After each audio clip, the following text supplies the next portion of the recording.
जय झूलेलाल। मां डॉक्टर संतोष खत्री, राज्यशास्त्र विभाग, विद्यावर्धिनी महाविद्यालय दुलिया वरी हिकु दफ़ो अव्हांजे अॻियां खणी आयो आहियां सिंधी ॾिणु दशहरो। जीअं तव्हां सभिनी खे ख़बर आहे कि सिंधी समाज में दशहरो मल्हाइण जी हिकु पुराणी परंपरा आहे। सिंध खां वठी असीं दशहरो ही मल्हाईंदा अचूं था। सिंध मां हिंद में लॾ पलाइण खां पोइ कुझु जॻहियुनि ते त सिंधियुनि ई दशहरो मल्हाइण जी परंपरा शुरू कई ऐं अॼु बि उते दशहरो मल्हाइण जी परंपरा आहे। मां अगरि दुलिया जी ॻाल्हि कयां त दुलिया में 1954 खां वठी असीं दशहरो मल्हाइण जी परंपरा शुरू कई आहे ऐं 1954 खां असीं रावण जो पुतलो जलाईंदा था अचूं ऐं असत्य जे मथां सत्य जी जेकी जीत आहे उन जीत खे मल्हाईंदा था अचूं। असांजे दुलिया जे दशहरे में कलेक्टर खां वठी मंत्रियुनि ताईं या लोकसभा जा मेंबरान, विधानसभा जा मेंबरान अची चुका आहिनि। अव्हांखे ॼाण आहे त सिंधी दशहरो छो मल्हाईंदा आहिनि, अगरि न त असीं अॼु उहा ॼाण वठंदासीं। सिंधी दशहरो इन करे मल्हाईंदा आहिनि छो जो सिंधी भॻवान श्री राम जा वंशज आहिनि। उहे कीअं आहिनि उन जी अगरि ॼाण असीं वठूं त असीं ॾिसंदासीं कि असांजो समाज या असीं जेके सिंधी आहियूं इहे ख़ासि करे लोहाणा जातीअ जा आहियूं ऐं लोहाणा जातीअ ही भॻवान श्री राम जे पुट लव जी संतान आहे। तव्हांखे ॼाण आहे भॻवान श्री राम जा ॿ पुट हुया, लव ऐं कुश। लव खे भॻवान राम सिंध ऐं सिंध खां वठी कंधार जो जेको पासो आहे, काबुल ताईं या इराक ताईं असीं चऊं त ही सिंध खां वठी इराक ताईं जो जेको पट्टो आहे उहो पूरो पट्टो ही लव खे राजपाठ में ॾिनो हुयो ऐं जेको असीं भारत जो आसाम जो पासो अगरि चऊं त इहा आसाम जो पासो हुन कुश खे ॾिनो हुयो। इन करे लव जी संतान लोहाणा ऐं उहे लोहाणा असीं सिंधी आहियूं। इन करे असीं केरु आहियूं, सिंधी श्री राम जा वंशज आहियूं ऐं सिंधी समाज जहिड़ी तरह भॻवान झूलेलाल खे पूॼींदो आहे, जहिड़ी तरह सिंधी समाज देवीअ खे पूॼींदो आहे, तहिड़ी तरह सिंधी समाज राम खे पिणु पूॼींदो आहे ऐं असांजे समाज में राम नाम जपण जूं चङियूं परंपराऊं आहिनि। असांजा समाज जा माण्हू राम नाम जी परंपरा कहिड़ी तरह अॼु ताईं हलाईंदा आहिनि उहो अगरि ॾिसूं त असीं ॾिसंदासीं सिंध में सिंधी पाण में गॾिजंदा हुआ त उहे पाण खे हिक ॿिए खे चवंदा हुआ साईं राम राम। अॼु बि चङनि शहरनि में, भारत जे चङनि शहरनि में हीअ परंपरा क़ाइमु आहे। असांजा वॾा अगरि असीं ॾिसूं त अॼु बि हू साईं राम राम करे ई चई करे ई मिलंदा आहिनि ऐं घर जूं वॾियूं अगरि असीं ॾिसूं त उहे हरे राम चवंदियूं आहिनि। अगरि असांजी ॾाॾी हूंदी या असांजे घर जूं वॾेरियूं हूंदियूं त उहे जॾहिं पाण में गॾिजंदियूं आहिनि त उहे गॾिजण वक़्तु चवंदियूं आहिनि हरे राम। त सुबुह जे वक़्तु बि ख़ासि करे असांजे समाज में जेके पाण में गॾिजंदा आहिनि उहे हरे राम ई चवंदा आहिनि। तंहिंखां अलावा अगरि असीं ॾिसूं त सिंधी संत अॼु बि पंहिंजी सिखियाणीअ खां पोइ उहे जेके प्रवचन ॾींदा आहिनि उन्हनि प्रवचन जे विच विच में जंहिं टाइम उन्हनि जो हिकु प्रवचन जो हिकु हिसो ख़तमु थींदो आहे त उहे संगत खां चवाराईंदा आहिनि राम, मतिलबु हू चवंदा आहिनि चओ राम। त हीअ परंपरा ई असांजे समाज में अॼु बि हलंदी आई आहे, अॼु बि असीं इहो ॾिसी सघूं था पिया। उनखां अलावा अगरि असीं ॾिसूं त दुख ऐं ग़मीअ जे वक़्तु असीं जंहिं टाइम गॾिजाणी करणु वेंदा आहियूं त असीं जेको दुखी परिवार आहे या दुखी माण्हू आहे असां हुनखे चवंदा आहियूं साईं रखो राम ते सभु कुझु ठीकु थी वेंदो। ऐं इहा परंपरा अॼु बि असांजे समाज में ॾिसण थी अचे। उनखां अलावा सभिनि खे ॼाण आहे त जंहिं टाइम सिंधी समाज जा माण्हू सर ते वेंदा आहिनि, शव यात्रा सां गॾु वेंदा आहिनि त उते बि असीं ॿुधूं था राम जो नालो, उते चवंदा आहिनि राम नाम संग है। मतिलबु त असांजे समाज में, सिंधी समाज में राम नाम जी परंपरा ई पुराणी परंपरा आहे ऐं उहा अॼु ताईं हलंदी आई आहे छो जो असां राम खे मञींदा आहियूं, श्री राम खे पूॼींदा आहियूं, झूलेलाल खे बि पिणु पूॼींदा आहियूं, पर हुन सां गॾो गॾु राम खे पूॼींदा आहियूं ऐं राम खे पूॼण जे करे, राम जा वंशज हुअण जे करे असीं दशहरो बि ओड़े ई तरह मल्हाईंदा आहियूं। त कीअं मल्हाईंदा आहियूं दशहरो अगरि उहो ॾिसूं त असीं ॾिसंदासीं सिंध में दशहरे खां 2 हफ़्ता पहिरीं जेके असांजा सिंधी माण्हू हुया हुते सिंध में उहे राति जो रोटी खाइण खां पोइ कबडी, खो खो, वांझ वठी, जंहिंखे वांझी बि चवंदा आहियूं, वांझ वठी रांदि कंदा हुआ ऐं ख़ासि करे हिन में मर्द कबडी ऐं खो खो त जाइफ़ूं जेके आहिनि उहे वांझ वठी वांझी ऐं खो खो खेॾंदा हुआ ऐं उहे टोले टोले में खेॾंदा हुआ। मर्दनि जा टोला अलॻि ऐं जाइफ़ुनि जा टोला अलॻि, ही पाण में वांझी ऐं खो खो कबड्डी इहे खेॾंदा हुआ। ऐं जाइफ़ूं उनखां अलावा जाइफ़ूं जेके आहिनि उहे जाइफ़ूं गॾिजी करे ओड़े पाड़े में गीत ॻाईंदियूं हुयूं, नचंदियूं हुयूं। ऐं ही सभु दशहरे खां 2 हफ़्ता पहिरीं शुरू थींदो हुयो ऐं इहा मौज दशहरे ताईं हलंदी हुई।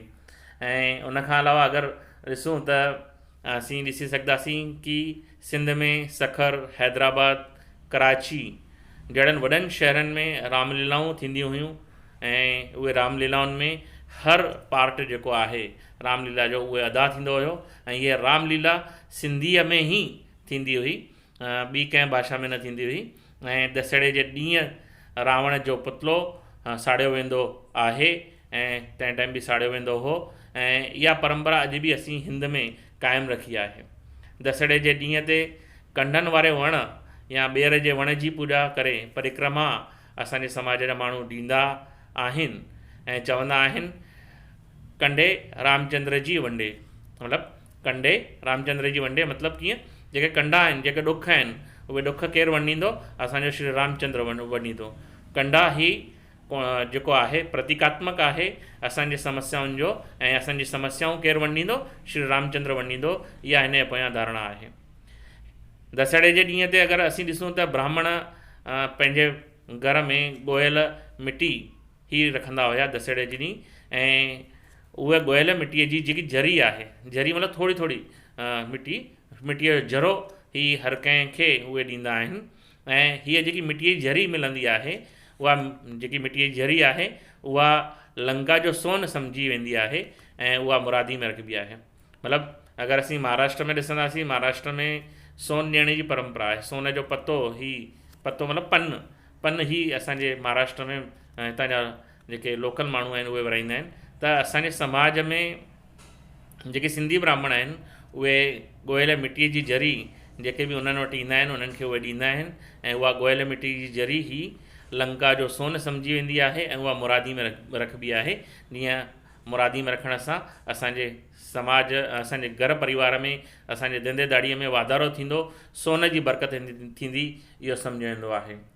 ऐं दशहरे जो जेको ॾिणु आहे उन ॾिण ते छा कंदा आहिनि ॿियो, उहो अगरि ॾिसूं त असीं ॾिसंदासीं दशहरे खां 1 साल अॻु जेकॾहिं कंहिं सिंधी कुटुंब में को गुज़ारे वेंदो आहे त परंपरा अनुसार दशहरे ॾींहुं ओड़े पाड़े वारा दोस्त, मिट माइट ऐं पंच, पंचायत जा मुखी ऐं ॿिया पंच उन दुखी परिवार जे घर वेंदा आहिनि ऐं उन दुखी परिवार जे घर जे मर्दनि लाइ दारू खणी वेंदा आहिनि ऐं जाइफ़ुनि लाइ मिठाई या ॿियो को मिठी शइ खणी वेंदा आहिनि।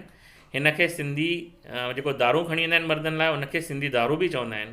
मतिलबु असांजे समाज में परंपरा आहे कि दशहरे ॾींहुं जीअं कजे वारे घर मां को ॿाहिरि न निकिरंदो आहे, पर जंहिं कजे वारे घर खे 1 साल थी वियो हुजे ऐं उनखे समाज में आणणो हुजे या समाज सां संसारिक ॻाल्हियुनि सां उनखे लाॻापो रखाइणो हुजे त दशहरे ॾींहुं उन दुखी परिवार में असांजा जेके पंच आहिनि, ओड़े पाड़े जा माण्हू आहिनि, दोस्त आहिनि, मिट माइट आहिनि, उहे मर्दनि खे समाज में आणण लाइ उन्हनि लाइ सिंधी दारू खणी वेंदा आहिनि त घर जे जाइफ़ुनि लाइ मिठाई या ॿी काई शइ खणी वेंदा आहिनि।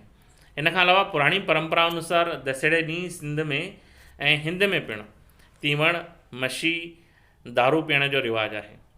असांजे समाज में ही दशहरे ॾींहुं असीं छा कंदा आहियूं, तीवण, मच्छी ऐं दारू।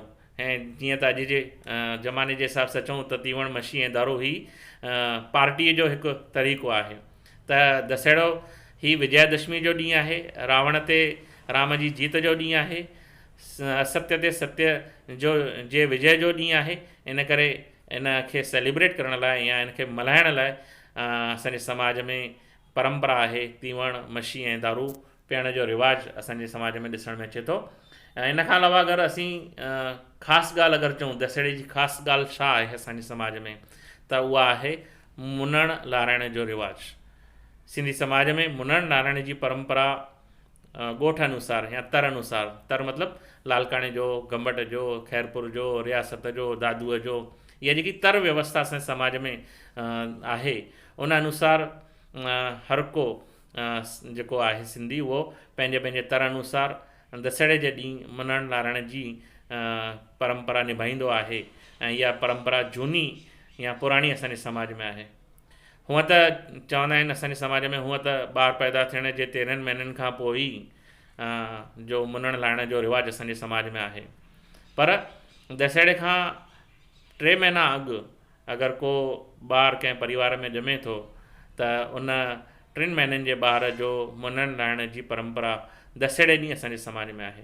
मतिलबु दशहरे खां पहिरीं 3 महीना पहिरीं, 4 महीना पहिरीं, 5 महीना पहिरीं अगरि को ॿार ॼाओ हुजे या साल अॻु ॿार ॼाओ हुजे, दशहरे खां पोइ पर दशहरे खां पहिरियों अगरि को ॿार ॼाओ हुजे त दशहरे ॾींहुं मुनण लाहिण जी रीत परंपरा असांजे समाज में ॾिसण में अचे थी।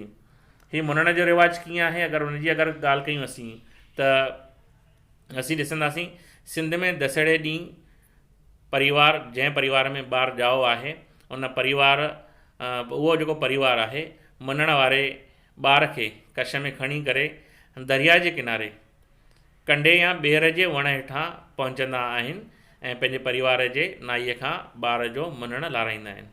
हीअ सिंध जी परंपरा आहे। सिंध में छा थींदो हुयो कि दशहरे ॾींहुं जंहिं परिवार जे ॿार जो मुनण लाहिणो आहे उन परिवार वारा उन ॿार खे, मुनण वारे ॿार खे कछ में खणी वेंदा आहिनि ऐं किथे वेंदा आहिनि, दरिया जे किनारे जेको कंडे वारो या ॿेर वारो वणु हूंदो आहे उन हेठां विहारे करे पंहिंजे परिवार जो जेको नाई हूंदो आहे, हजम जेको हूंदो आहे, हुन हजम खां हुन ॿार जो मुनण लाराईंदा आहिनि। अगरि परिवार जो हजम न हुजे, अगरि परिवार जो नाई न हुजे त मजबूरीअ में सुञातल ऐं विश्वास वारे नाईअ खां मुनण लाराईंदा आहिनि। ऐं हीअ सिंध जी परंपरा जेकी आहे उहा हिंद में पिणु आहे। पर अगरि सिंध में इन पुण्य कम लाइ अगरि ॾिसूं त अलॻि अलॻि जॻहियुनि ते खेजड़ीअ या ॿेर जा वण मुक़ररु हुया जिते मौज ऐं मेला मचंदा हुया। मतिलबु मुनण जो जेको कार्यक्रम आहे, मुनण जो जेको प्रोग्राम आहे, उहो प्रोग्राम सिंध में ख़ासि करे दरिया जे किनारे ते, मतिलबु नंदीअ जे किनारे ते जेको ॿेर जो वणु आहे या कंडे जो वणु आहे या खेजड़ीअ जो वणु आहे, उन वण हेठां ही मुनण जो प्रोग्राम थींदो हुयो जंहिंमें मौज ऐं मेला मचंदा हुया।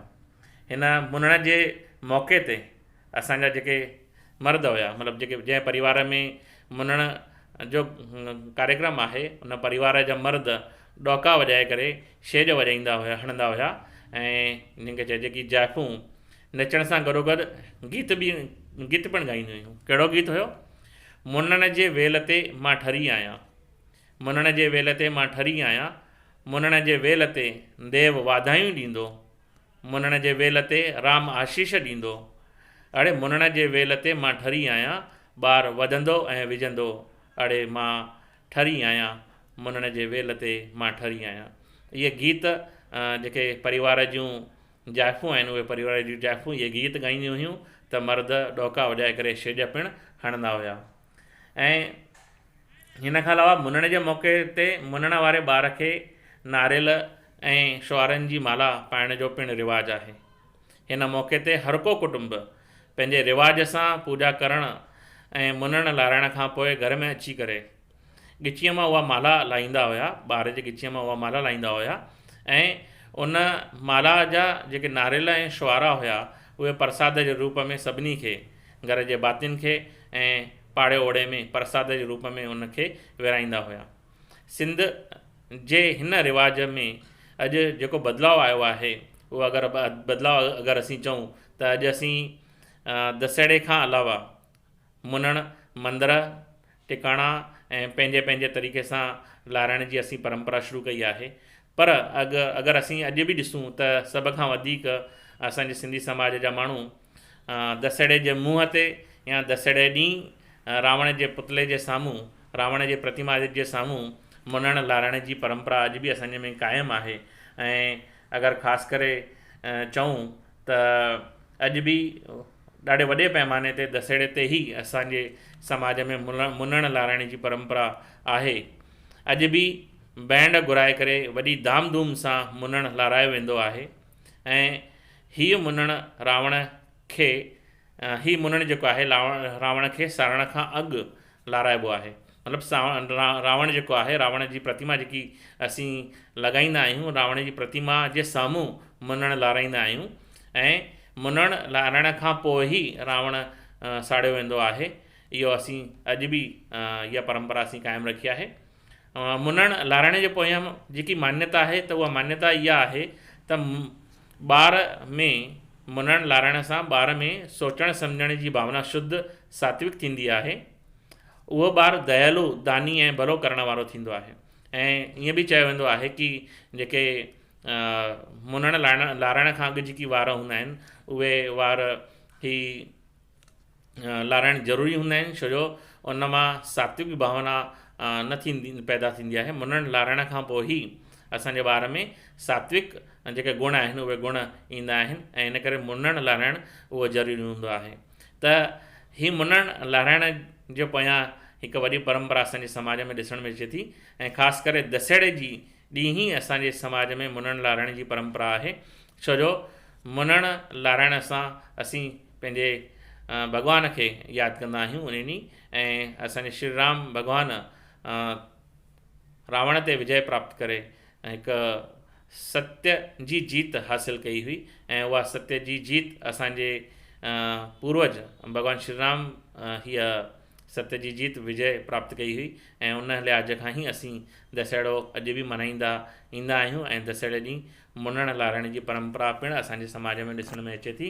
अगरि तव्हांखे ही वीडियो सुठो लॻो हुजे, हीअ ॼाण तव्हांखे सुठी लॻी हुजे त अमी हिन वीडियो खे ज़रूरु लाइक ऐं शेयर कंदा, हिन चैनल खे ज़रूरु लाइक कंदा, शेयर कंदा ऐं सब्सक्राइब करणु न विसरंदा।